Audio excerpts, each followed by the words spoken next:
تو نبی کریم صلی اللہ علیہ وآلہ وسلم نے میرے لیے سلام کیسے بھیجا؟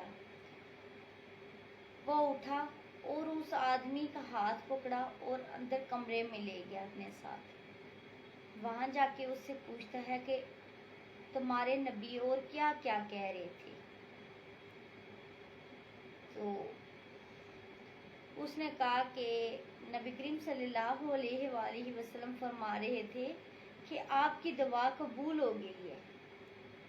جب اس آدمی نے یہ بات کہی کہ آپ کی دعا قبول ہو گئی ہے، نبی کریم صلی اللہ علیہ وآلہ وسلم کہہ رہے تھے، تو مجوسی کی آنکھوں میں آنسو آ گئے۔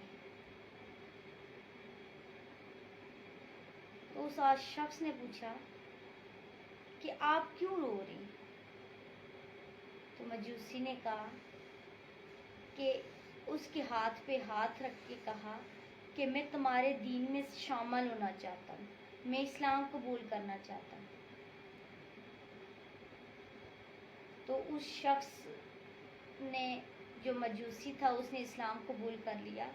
تو جب وہ باہر آیا تو آ کے تو اپنے غلاموں اور بیٹوں سے کہا کہ میں نے اسلام قبول کر لیا ہے،